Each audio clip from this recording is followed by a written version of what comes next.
누가복음 3장 23절 말씀을 제가 먼저 봉독합니다. 예수께서 가르치심을 시작할 때에 30세쯤 되시니라. 사람들이 아는 대로 요셉의 아들이니 요셉의 위는 헬리요, 그 위는 마따니요, 그 위는 레위요, 그 위는 멜기요, 그 위는 얀나요, 그 위는 요셉이요, 그 위는 마따디아요, 그 위는 아모스요, 그 위는 나홀이요, 그 위는 에슬리요, 그 위는 낫게요.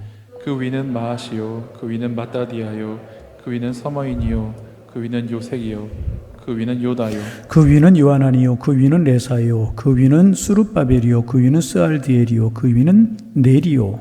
그 위는 멜기요, 그 위는 앗디요, 그 위는 고삼이요, 그 위는 엘마담이요, 그 위는 에르요, 그 위는 예수요, 그 위는 엘리에서요, 그 위는 요림이요, 그 위는 마따시요, 그 위는 레위요, 그 위는 시몬이요, 그 위는 유다요, 그 위는 요셉이요, 그 위는 요남이요, 그 위는 엘리야김이요, 그 위는 멜라요, 그 위는 멘나요, 그 위는 마따다요, 그 위는 나단이요, 그 위는 다윗이요, 그 위는 이세요, 그 위는 오벳이요, 그 위는 보아스요, 그 위는 살몬이요, 그 위는 나손이요, 그 위는 아미나답이요, 그 위는 아니요, 그 위는 헤스론이요, 그 위는 베레스요, 그 위는 유다요, 그 위는 야곱이요, 그 위는 이삭이요, 그 위는 아브라함이요, 그 위는 데라요, 그 위는 나홀이요, 그 위는 수룩이요, 그 위는 루요요, 그 위는 벨렉이요, 그 위는 헤버요, 그 위는 살라요, 그 위는 가이난이요, 그 위는 아박사시요, 그 위는 셈이요,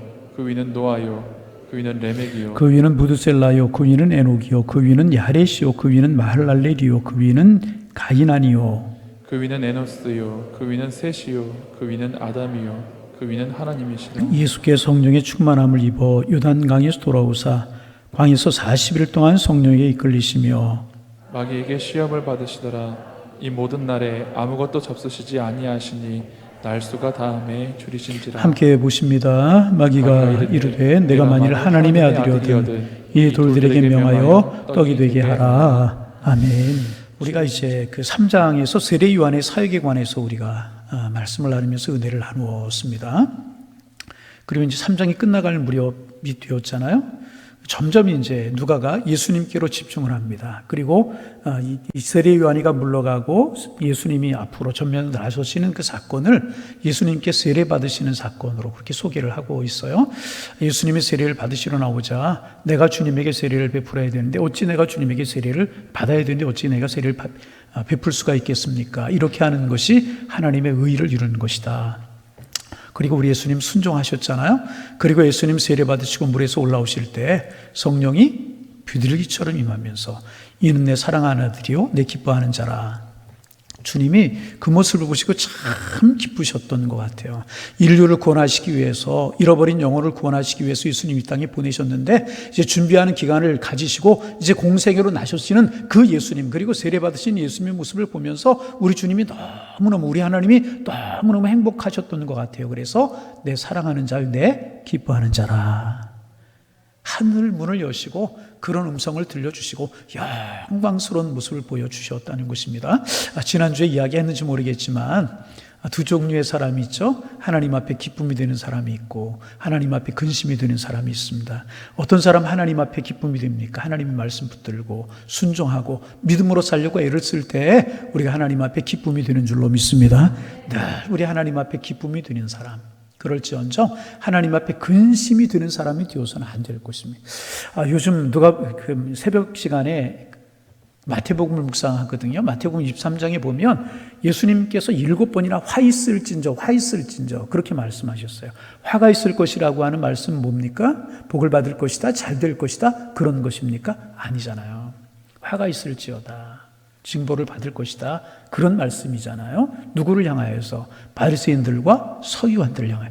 여러분, 그들이 그렇게 예수님 앞에 화 있을진저라고 책망을 받았던 이유가 무엇입니까? 교만이 그들의 마음속에, 외식이 그들의 마음속에 있었기 때문에 그래요. 여러분, 순수하고 정결하고 하나님을 붙들고 말씀 붙들고 신앙생활을 우리가 되어서 하나님 앞에 기쁨이 되고, 그래서 내 사랑하는 아들이여 기뻐한 자라고 하는 주님의 칭찬을 들으시며 복 있는 신앙의 길을 걸어가는 저 여러분들 다 되실 수 있기를 주님의 이름으로 축복합니다. 그래서 지난 시간에 23절 말씀까지 나누었어요. 그래서 예수님께서 이제 세례 받으시고 물에서 올라오실 때 그런 음성이 들려오고, 그러면서 이제 누가는 예수님의 족보를 말하기 시작합니다. 족보를 말하면서 예수님께서 공생애를 시작할 때의 나이가 30살쯤 되었더라. 복음서 어디를 보아도 공생애를 시작할 때 예수님의 나이가 30살쯤 되었다라고 하는 말씀이 없거든요. 유일하게 예수님께서 공생애를 시작할 때의 나이가 30세가량 되었다. 그래서 지난 시간에 이 30이라고 하는 숫자가 중요하다. 요셉도 30살에 총리가 되었고 다윗도 30살에 이스라엘의 왕이 되었고 예수님도 30세에 공생애를 시작했는데 나도 30살에 목사 안수를 받았다. 그래서 여러분 보통 사람으로 보시지 말라. 그죠? 겸손한 사람으로 보시면 되겠습니다. 그런 말씀까지 나누었죠. 생각나십니까? 그리고 이제 누가가 예수님의 족보를 쭉 이제 기록하고 있는데 참 어렵습니다. 여러분 꼭 필요하니까 이런 족보도 하나님께서 누가를 통해서 마태를 통해서 기록하게 하셨지만은 족보를 보면서 이 성경을 보면서 참 은혜가 되기가 어려운 부분 중에 하나가 이 부분이에요. 특별히 마태복음보다도 누가복음의 족보를 보면서 참 어렵다는 그런 생각을 하게 이제 되는데 예수님의 족보가 이제 쭉 나오기 시작을 합니다. 그런데 이제 이 누가복음에 나오는 족보의 특징이 있어요. 요셉부터 시작합니다. 예수 그리스도를 이야기하고 요셉부터 시작해서 헬리, 맏닷 이렇게 위로 올라가는 족보를 이야기하고 있어요. 그러다가 어디까지 올라가느냐 하면 아담까지 올라갑니다. 아담까지 올라가서 누구를 이야기하냐면 하나님까지 이야기하고 있어요. 예수님의 족보의 시작을 하나님으로 그렇게 기록하고 있는 것입니다. 여러분 우리가 알지만은 성경에 보면 예수님의 족보가 두 곳 기록되어 있죠. 오늘 누가복음 3장에 기록되어 있고 한 곳이 또 어디에 있어요? 사도행전 29장. 그래요? 사도행전 29장이 없어요. 사도행전 29장이 마태복음 1장. 마태복음 1장에 기록되고 있습니다. 마태복음 1장에 기록되고 있고 이제 누가복음 3장에 기록되고 있습니다. 그런데 이제 좀 말씀을 쭉 드리겠지만은 마태복음에 나오는 족보하고 누가복음에 나오는 족보하고 조금 달라요. 이게 이유가 무엇인가 조금 이따 하겠습니다만은 여러분 이 족보는 무엇을 이야기하는 것입니까? 그 사람의 족보를 이야기할 때 그 사람이 누군가 어떤 사람인가 하는 것을 이야기할 때 족보를 이야기하게 되어 있습니다. 누구의 몇 대손이고 저는 해동공사 7충의 몇 대손이다. 저를 그렇게 이야기하거든요. 제가 이제 해주시고 족보가 있거든요. 누구의 집 사손이고 누구의 아들이라고 하는 것을 이야기할 때 족보를 이야기하게 되어 있습니다. 그래서 마태는 마태복음을 기록하면서 그 마태가 마태복음을 기록한 목적이 뭐냐면 유대인들에게 다시 누구에게? 유대인들에게 복음을 전하기 위해서 기록된 복음서이기 때문에 복음을 기록하면 제일 먼저 족보를 기록하고 있는 것입니다. 이제부터 내가 예수 그리스도의 복음을 증거하려고 하는데 그 예수는 누구냐 하는 것을 이야기하면서 아브라함인 유대인의 혈통과 유대의 왕이었던 다윗왕의 계보를 따라 오신 성경에 예언된 바로 그 메시아라고 하는 것을 이야기하기 위해서 예수님의 족보를 먼저 이야기하고 그 다음에 예수님의 탄생 사건을 마태는 마태복음에서 기록하고 있는 것입니다. 거기에 비해서 누가복음은 보통 이제 그리스 사람들에게 헬라 사람들이 다시 말하면 이방 사람들에게 복음을 증거하기 위해서 기록된 복음서다. 애초에 기록한 목적이 그렇다는 것입니다. 지금은 인류 사람들이 다 마태복음도 보고 누가복음도 부르지만은 원래 마태가 기록된 목적, 누가가 기록된 목적이 그런데 누가복음은 헬라인들에게 그리스 사람들에게 이방인들에게 복음을 증거하기 위해서 기록된 복음서입니다. 그래서 그들은 유대인들처럼 족보를 소중하게 여기지 않아요. 그래서 예수님의 탄생 이야기를 먼저 기록하고 세례 요한 이야기를 기록하고 이어서 예수님의 공생애를 시작하시면서 족보를 잠깐 이야기하고 소개하고 지나가게 이제 되는 것입니다. 그래서 우리가 잘 마태복음의 족보와 누가복음의 족보를 보면 네 가지 차이점을 발견할 수가 있어요. 조금 어려운 이야기인지도 모르겠지만은 이제 수요예배 시간은 성경을 공부하는 시간이기 때문에 이럴 때 이런 것 한번 알아놓으면 좋겠다. 그래서 족보에 관해 좀 나누려고 이제 합니다.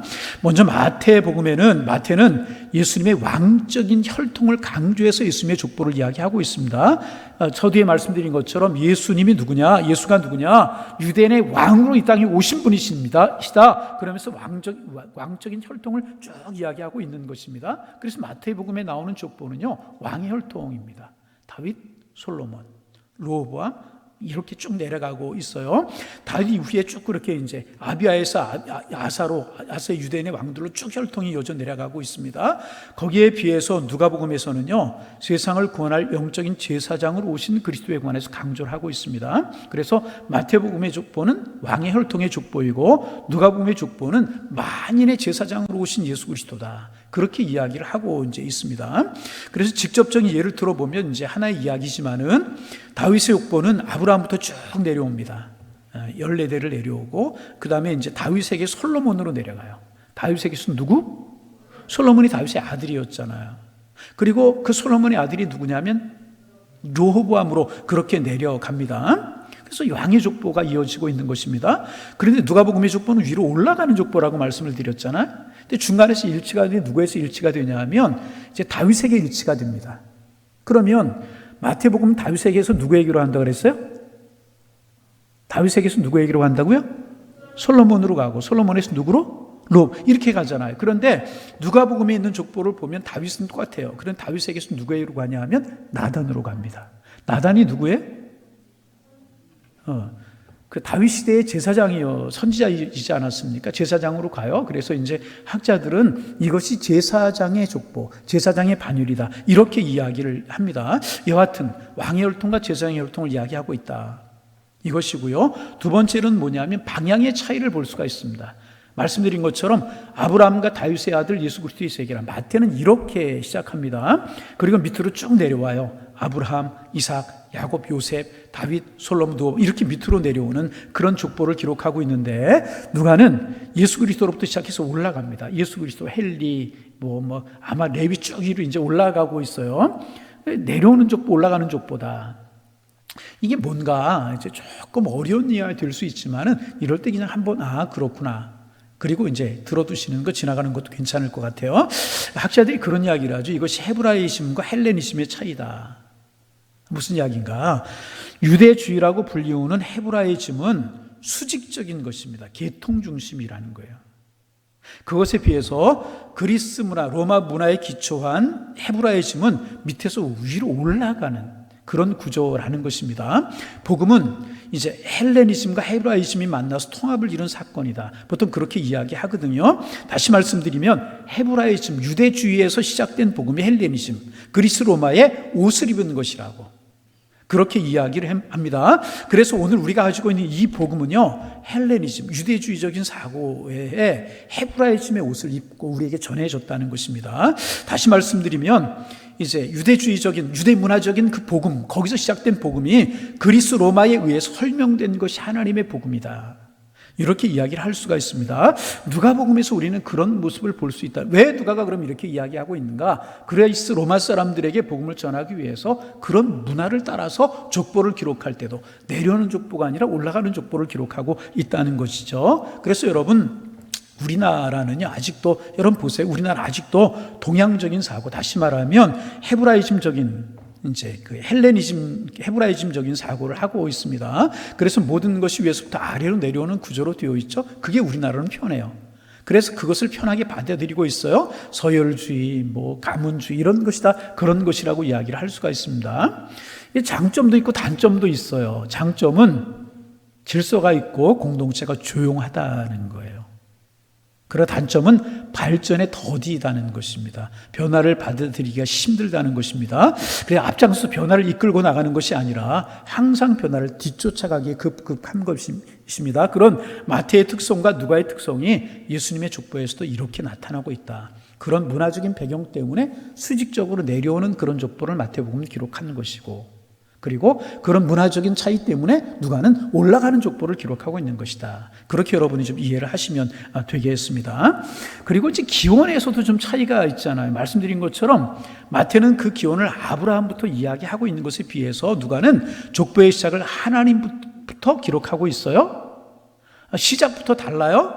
다분히 신학적인 이유가 내포 있는 것이라고 이야기를 할 수가 있는 것이죠. 마태는 반복되는 이야기지만은 유대인들에게 복음을 증거하려고 하는 것이 목적이었기 때문에 감히 하나님의 이름을 들먹거리면서 유대인들의 반감을 가질까봐 유대인들이 자기들의 원조상이라고 여기고 있는 아브라함부터 지금 시작하고 있는 거예요.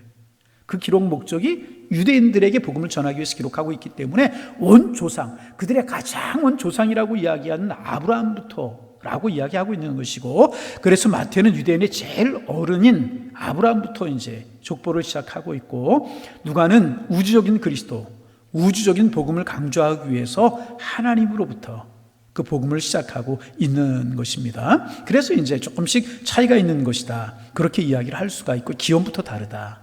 네 번째, 족보의 유지도 조금 차이가 이제 있습니다. 마태는 마태복음을 기록하면서, 유대인들에게 복음을 전하는 마태복음을 기록하면서 제일 앞에 족보를 기록하고 있어요. 내가 이제부터 예수 그리스도를 예수님이라고 하는 그분, 예수라고 하는 분에서 이야기할 텐데, 그분이 누구냐? 아브라함과 다윗의 자손, 너희들이 유대인들이 조상으로 여기고 그 왕의 원조로 이야기하는 다윗의 후손으로 오신 그분이다. 그런 목적으로 족보를 제일 앞에 기록하고 있지만, 누가는 예수님의 사역의 시작 앞에 이것을 기록하고 있어. 이러이러한 탄생 배경을 가지고 세례 요한이가 있었고, 그리고 공생애를 시작하면서 바로 그 전에 예수님의 족보를 기록하고 있다는 것입니다. 이것이 또 유대주의적인 사고하고 헬레니즘적인 그런 사고의 차이이기도 한 것이다, 그렇게 이야기를 합니다. 그래서 이제 그 유대주의적인 사고, 헤브라이즘적에서 모든 것의 시작을 족보로 시작하지만, 헬레니즘적인 사고는 이제 그렇지 않다. 이제 그렇습니다. 여러분, 조금 어려운 이야기 이제 저와 함께 나누셨는데, 하여튼 그래서 누가복음의 족보와 마태복음의 족보가 차이가 있다. 기록 목적에 의해서 좀 차이가 있고, 복음을 전하려고 하는 대상에 좀 차이가 있었기 때문에 올라가고 내려오는 족보, 뭐 그런 문화적인 배경 속에서 이렇게 기록하는 것이다. 되셨습니까? 조금 제가 조금 어렵고 힘든 이야기를 했는데 조금 도움이 되셨습니까? 아니, 그러셨으면 됐어요. 아, 그런 문화적인 차이다. 그래서 여러분, 나중에 서신서도 보면은요, 빌립보 교회에 복음을 전하는 사도 바울의 필체가 다르고요, 로마 교회에 복음을 전하는 필체가 다르고, 갈라디아 교회에 전하는 필체가 달라요. 왜? 그들의 문화적인 상황에 맞게 서신서를 써서 보낸 것이기 때문에 그래요. 그래서 하여튼 이런 족보의 차이가 있는 것이다. 그렇게 여러분 좀 이해를 하시면 되겠고요. 이제 여러분이 그런데 이제 마태복음하고 누가복음의 족보를 보면서 조금 이게 좀 의아한 것들을 느끼실 수가 있을 거예요. 무엇인가 하면 일치하는 부분들이 있어요. 다윗 뭐 이런 데 다 일치가 되잖아요. 위에 올라가면 아브라함, 이삭, 야곱, 이런 부분에서는 일치합니다. 그런데 불일치하는 부분도 많아요. 다 하나하나 볼 수 있는 시간이 없어요. 여러분, 집에 가셔서 마태복음의 족보를 한 5번, 10번 읽어보시고요, 누가복음의 족보를 5번, 10번 읽어보세요. 그럼 조금 차이가 있어요. 달라요. 성경 자세히 보면 발견할 수가 있어요. 이것이 이제 이제 신학적인 난제다, 그렇게 이야기하기도 이제 합니다. 그러면서 학자들이 몇 가지 가능성을 이야기합니다. 성경에 나와 있는 것이 아니고 성경을 연구하는 학자들이 왜 마태복음에 있는 족보하고 누가복음에 있는 족보가 다를까? 올라가고 내려가는 족보, 문화적인 차이, 그런 것은 알 수 있겠지만은 왜 사람들의 이름이 틀린 부분이 있을까? 이런 궁금증을 가지게 된다는 것입니다. 그래서 학자들이 몇 가지를 이야기하는, 첫째가 뭐냐 하면, 그 당시 고대 언어의 표기가 자세하지 않은 이유도 있을 것이다, 그런 이야기입니다. 인쇄술도 그랬고 보존 방법도 그랬기 때문에 글자가 흐릿하게 써서 나중에 바뀔 가능성도 있었고, 또 쓰다가 잘못 쓰는 글자도 있을 것이고, 그래서 읽는 것에 또 조금 문제가 있지 않았겠느냐. 여러분, 히브리어 같은 것을 보면은요, 점이 있고 없느냐에 따라서 발음이 달라지고 뜻이 완전히 달라집니다.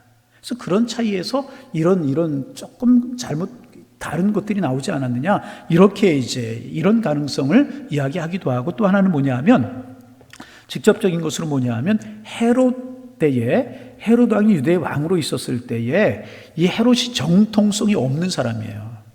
왕의 혈통을 가진 사람이 아니란 말이죠. 그런데 돈을 가지고 로마에 가서 유대의 분봉왕 자리를 사봤어요. 그러니까 정통성이 없으니까 자기의 족보를 꾸며야 됐다는 거죠. 어떻게? 정통성 있는 족보로. 그런데 자기의 족보만 정통성 있는 족보로 꾸미려고 하다 보면 이게 문제가 되잖아요. 그래서 유대인들의 족보를 한번 확 뒤집은 적이 역사적으로 있었다는 거예요. 그러다 보니 그 과정에서 사람의 다시 기억하다 보니까, 사람의 기억력에만 의존해서 기록하다 보니까 각각 좀 다르게 차이가 있는 것이 아닌가. 그래서 마태복음의 족보와 누가복음의 이 족보가 적지 않은 차이가 있지 않은가. 학자들이 이렇게 이제 이야기를 하는, 하여튼 추정하는 것입니다. 추정하고, 또 하나 이제 조금 제가 서두에 말씀드린 것처럼 마태의 족보와 누가의 족보가 다른 다르고도 일치하는 부분이 있는데 다른 부분은 같은 부분 중간에 다윗 부분입니다. 마태에서는 솔로몬으로 가고 누가에서는 이제 나단으로 간다고 그랬어요.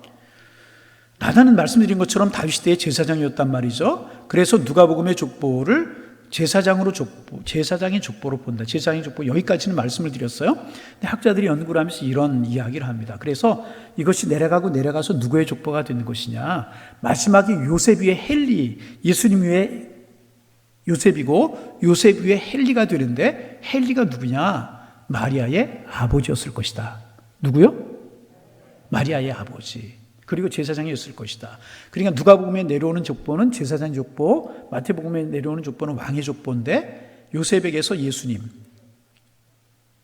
이렇게 된단 말이죠. 그런데 누가복음에 나오는 족보는 요셉에게서 헬리로 올라간다는 거죠. 그렇죠? 헬리는 누구였는가? 마리아의 아버지인데 제사장이었을 것이다. 그래서 이 누가복음에 나오는 족보는 제사장 족보이기도 하지만 이것이 마리아의 족보일 것이다.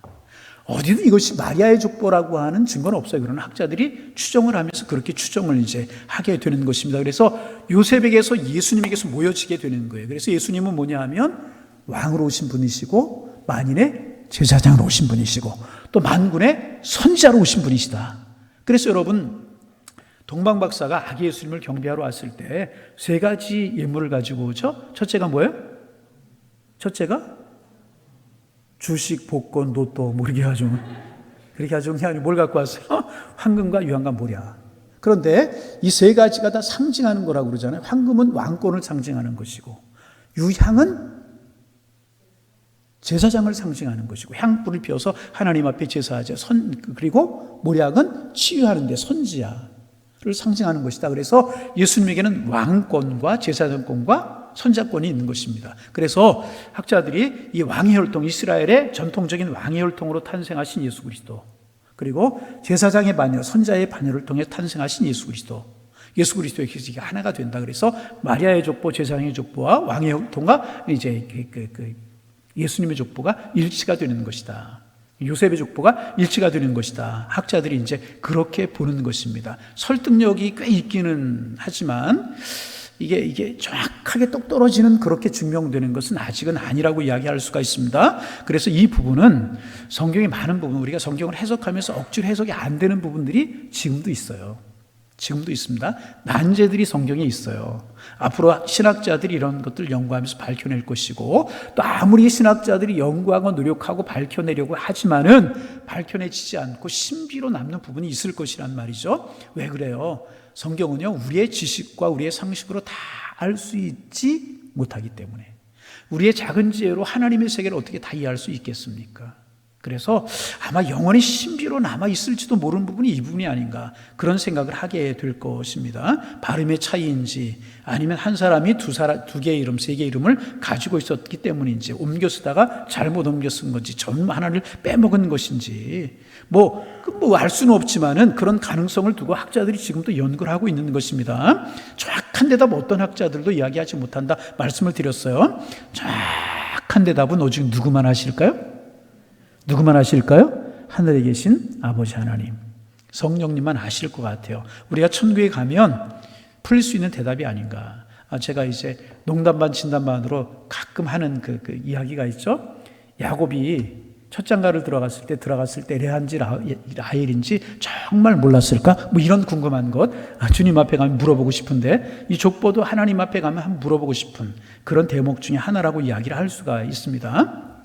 그래서 이 정도 우리가 족보에 관해서 공부를 하면 이제 좋겠다 그런 생각이 들고 그러면서 이제 따라오는 질문이 하나가 있어요. 그러면 하나님께서 그 귀한 예수님의 사역을 시작하게 하시면서 예수님에 관해서 마태에게 누가에게 기록하게 하시면서 왜 족보를 우리가 들어도 모르고 읽어도 잘 이해하지 못할 족보를 왜 기록하게 하셨을까라고 하는 거예요.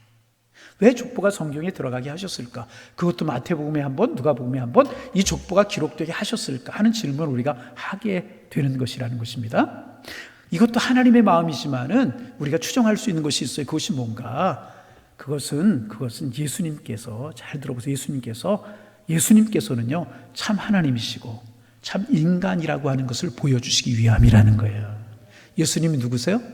참 하나님이시고 참 인간이세요. 아멘. 예수님이 누구시라고요? 참 하나님이시고 그분은 참 인간이십니다. 여러분, 예수님 당시에 이 성경이 기록될 당시에요, 두 종류의 이단이 있었어요. 두 종류의 이단. 첫째는 뭐냐면 예수님을 육신은 부인하는, 예수님의 육신, 인간의 몸을 입고 오신 예수님은 부인하는 거예요. 그리고 예수님을 신으로 하나님만으로 보는 이단이 있었습니다. 그러므로 예수님께 떡을 먹고 배복하시고 눈물을 흘리시고 하는 그런 것들을 다 부정하는 그런 사람들이 있어. 이런 사람들을 영지주의라고 이야기해요. 뭐라고요? 영주주의. 초대교회 큰 이단이었습니다. 이들의 이론은 뭐냐면 이원론에 근거합니다. 세상에는 물질적인 것과 영적인 것으로 나눌 수가 있는데, 영적인 것은 항상 선한 것이고 물질적인 것은 악한 것이다. 그런데 그 선하신 하나님, 영이신 하나님께서 어떻게 악한 육신의 몸을, 물질적인 육체를 입고 이 땅에 오실 수가 있는가? 그럴 수 없다. 그러면서 예수님께서 육신으로 이 땅에 오신 것을 부정하는 사람들이 있어요. 그래서 예수님의 사건을 하나의 신비한 사건으로 보는 그런 사람들이 있었습니다. 여러분 기억하시기를 바랍니다. 예수님은 참 하나님이셨고요, 동시에 참 인간이셨어요. 예수님은 신적인 삶, 하나님으로서 이 땅에 오셨다 가신 것만 아니고 완전한 인간으로 이 땅에 오셨다 가신 것이라는 것입니다. 그러므로 그들의 이론은 틀린 거, 잘못된 것이라. 예수님을 하나 육신이 없는 환영으로 만들어버렸고, 말수온이라고 하는 이단이 초대교회 성행했던 이단, 뒤에 복음서, 서신서에도 보면 그런 이단들을 조심하라라고 하는 그런 말씀이 나오는데, 그런 이단들이 초대교회에 있었다는 것입니다. 그리고 또 하나, 그들은 예수님을 하나님으로 보지 않는, 첫째는 하나님으로만 보고 인간으로 보지 않는 그런 인간들이 있었는데, 둘째는 뭐냐 하면 예수님을 하나님으로 보지 않고 신으로 보지 않고 그저 위대한 스승 정도로만 보는 사람들이 있었어요. 지금도 예수님을 그렇게 보는 사람들이 있잖아요. 공자나 석가나 마호메드 같은 4대 성인 중에 한 사람으로 보는 그런 사람들이 있다는 것입니다. 이것도 잘못된 것입니다. 반복합니다. 예수님은요, 위대하고 참된 인간이셨고요, 동시에 그분은 하나님이셨습니다. 그러므로 바른 우리의 신앙의 고백은요, 예수님은 참 하나님이십니다. 그리고 참 인간이셨습니다. 이것이 우리의 고백이 되어야 되는 거예요. 그러면 예수님이 참 하나님이셨다는 사실을 우리가 어떻게 알 수 있느냐? 그분이 죽은 사람을 살렸잖아요. 여러분, 사람이 어떻게 죽은 사람 살릴 수 있어요? 무리를 걸으셨잖아요. 물고기 2마리와 보리떡 5개로 5,000명을 12광주리가 남게 하셨잖아요. 나를 본 자가 하나님을 본 것이라고 이야기하셨잖아요. 인간이셨다면 어떻게 그런 일을 할 수 있고 그런 말씀을 하실 수가 있습니까? 여러분, 하나님이 아니시라면 할 수 없는 그런 기적들을 통해서요, 우리는 그분이 참 하나님이심을 고백할 수 있게 되는 것이다.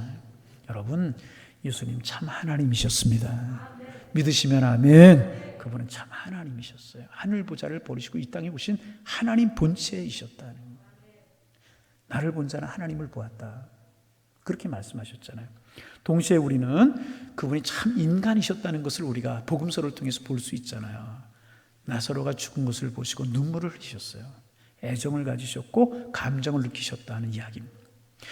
제자들의 배신을 보시면서 가슴 아파하셨잖아요. 하나님이 가슴 아파하신 이해가 잘 안 되잖아요. 또 배고파하시면서 무화과 나무에서 열매를 얻고자 하셨잖아요. 섭섭하셔 제자들을 책망하신 사건도 있어요. 여러분, 그렇잖아요. 이런 사건들을 통해서 예수님께서 참 인간이셨다라고 하는 인성을 우리는 보게 되는 것입니다. 예수님이 참 하나님이 아니셨다면, 여러분, 하나님이 아니셨다면 우리를 구원할 수 없는 것이고, 그분이 참 인간이 아니셨다면 우리를 대속할 수가 없는 것입니다. 참 인간이 아니셨다면 십자가의 죽음이 무슨 의미가 있어요? 하나님이 십자가에 달려서 고난을 당하신 게 무슨 의미가 있냐 말이죠. 그분이 참 인간이셨기 때문에 십자가의 고난이 의미가 있는 것이고, 그분이 하나님이셨기 때문에 우리를 구원할 수 있으신 것이라. 우리의 고백은 참 하나님, 참 인간. 이게 교회사적으로도 중세기에 굉장히 논란이 되어 왔어요. 어느 것이 맞느냐, 어떤 것이 맞느냐, 아다나시우스 아리우스 논쟁이라고 그래가지고요, 중세 때에 치열하게 이게 논란이 되었는데, 결론은 뭐냐? 참 하나님이시고 참 인간이시다. 할렐루야. 하나님이셔서 우리를 구원하셨고 인간이셔서 우리를 대속하신 것입니다. 그래서 이 족보가 있는 것이 무엇인가? 그 예수님 참 인간이라고 하는 사실의 반증이라고 하는 것입니다. 참 인간. 이것이 예수님의 족보가 우리에게 보여주는 교훈이다. 그렇게 이야기를 할 수가 있어요. 이게 이제 예수님의 족보에서 우리가 얻을 수 있는 교훈들이고, 이제 잠깐만 이제 그 4장 1절부터 3절을 잠깐만 우리 보고 이제 말씀을 마치려고 합니다. 4장으로 넘어갑니다. 1절부터 3절 한 목소리 좀 읽어 보실까요? 예수께서 성령의 충만함을 입어 요단강에서 돌아오사 광야에서 40일 동안 성령에게 이끌리시며 마귀에게 시험을 받으시더라. 이 모든 날에 아무것도 잡수시지 아니하시니 날수가 다함에 줄이신지라.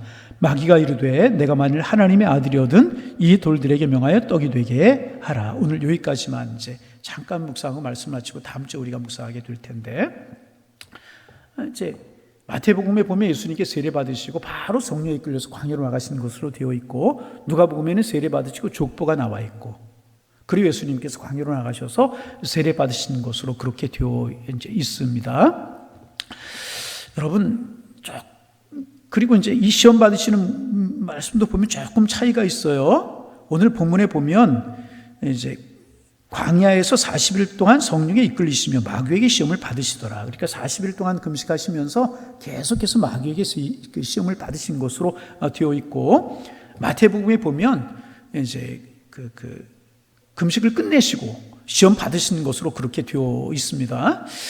뭐 비슷한 거잖아요. 자세히는 알 수 없지만 그런 조금의 차이가 있는데, 여러분 우리가 분명히 알 수 있는 것은 무엇이냐 하면 예수님께서 계속해서 마귀의 시험을 받으셨다는 거예요.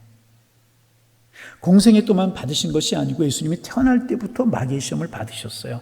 태어날 때 예수님께서 무슨 마귀의 시험을 받으셨는가? 여러분 마태복음에 자세하게 기록이 되어 있죠. 동방구 학생들이 별을 보고 찾아오다 예루살렘이 멈췄어요. 왕궁으로 가서 헤롯에게 유대인의 왕으로 나신 이가 어디냐 물었잖아요. 서기관들을 불러서 물으니까 베들레헴이라고 그래요. 그리고 동방박사들을 보내면서 그 왕으로 탄생하신 아기 예수님을 발견하거든 찾거든 나에게 알려달라. 그에 가서 나도 경배하려 함이라. 그런데 그 헤롯이 경배하기 위해서 알려달라고 그랬어요? 아니잖아요. 그 아기 예수님 탄생하신 곳을 알면 그 아기를 어떻게 하려고? 죽으려. 근데 성령이 감동하셔서 애국으로 피난을 가시잖아요. 그때 헤롯이 어떤 일을 벌려요? 그 베들레헴 근방에 있는 어린아이들을 완전히 학살하는, 전부 다 죽이는 그런 사건이 벌어지잖아요. 끔찍한 사건이 벌어지잖아요. 그런데 누구를 죽이려고 그런 사건을 일으킨 거예요? 아기 예수님을. 이거 누가 한 것이겠어요? 마귀가 하는 거죠. 헤롯을 앞세워서. 그런 거 아니겠어요? 왜? 그 예수님이 땅에 탄생하시고 그대로 자라면 십자가를 지시고 십자가에서 인류를 대속하시고 자기 백성을 영원한 백성으로 만드는 것이기 때문에 아기 예수님을 죽이려고 했다. 이게 마귀가 한 일 아니냐 말이죠. 여러분 그렇잖아요. 그렇잖아요. 그리고 공생애를 시작하시면서 이렇게 마귀에게 시험을 받으시고 계속해서, 그리고 여러분 공생애를 하는 내내 바리새인들이나 서기관들이나 사두개인들이 얼마나 예수님을 공격합니까? 이게 단순히 바리새인들, 서기관들, 사두개인들이 예수님을 공격한 거라고 생각해서는 안 되잖아요.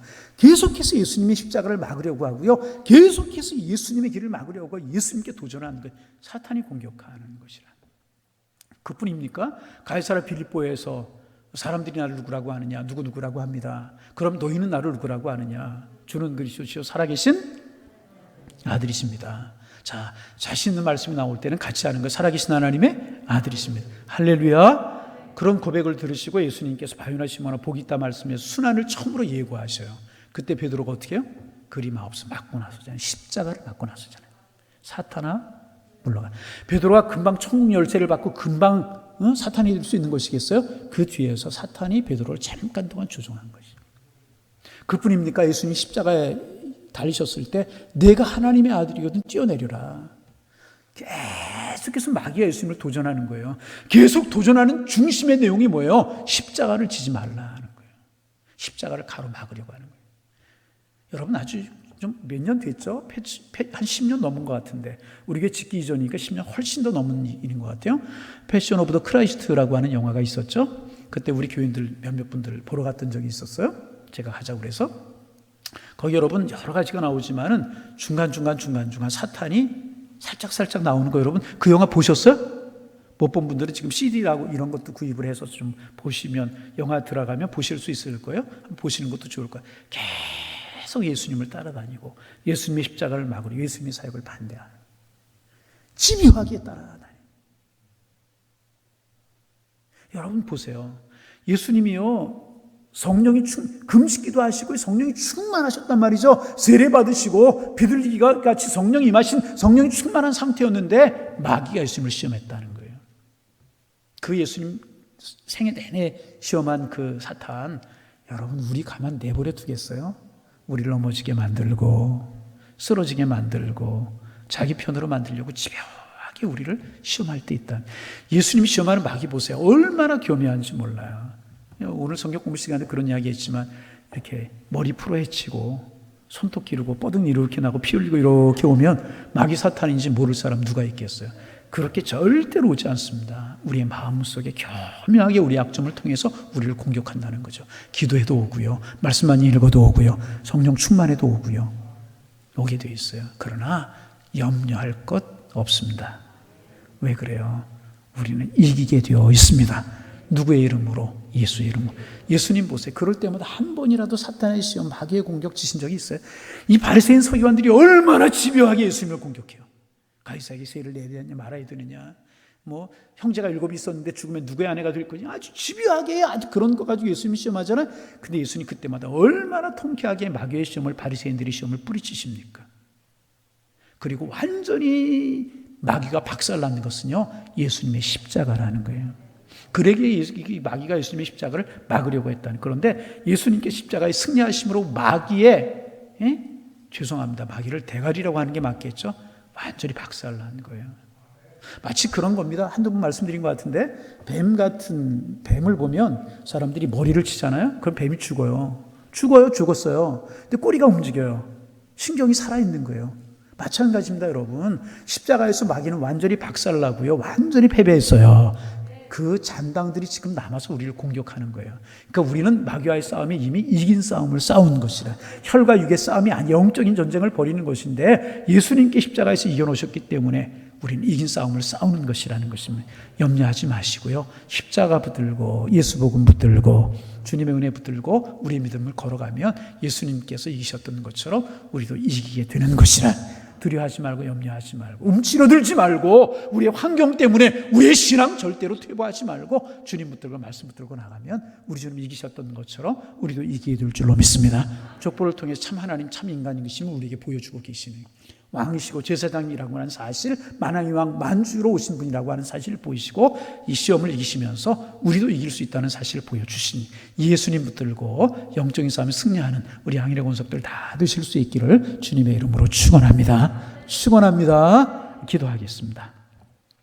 하나님, 족보를 통해서 우리에게 보여주시는 하나님의 마음을 읽을 수 있도록 인도하여 주시되, 그분 참 하나님이시고 참 인간이셨다. 만왕의 왕으로 오신 분이고 만주의 주로 오신 분이시고 만인의 죄를 위해 대속할 제사장으로 오시고 선지자로 오신 분이라고 하는 사실, 우리 꽉 붙들고 그 예수님께 우리의 마음을 두며 살아갈 수 있도록 축복하여 주옵소서. 그 예수님 시험을 이기셨듯이 우리도 시험을 이길 것이라고 하는 확신 가지고 선한 싸움에서 늘 승리하며 살아가는 저희들 되게 도와주셔서 세상 가운데 하나님의 살아계심을, 예수님이 우리의 구주가 되심을 보이며 살아가는 저희들 되게 도와주옵소서. 오늘 우리에게도 사탄의 도전과 마귀의 시험이 계속되는데 말씀으로, 기도로, 늘 성령 충만함으로 이기며 살아갈 수 있는 저희들 되게 도와주셔서 오늘도 그 주님의 능력이 강함을 세상 가운데 보이며 살아갈 수 있도록 성령이여 도와주옵소서. 믿음 주시고 은혜 주시고 주님의 사랑으로 저희들을 인도하여 주옵소서. 예수님의 이름으로 기도하옵나이다. 아멘.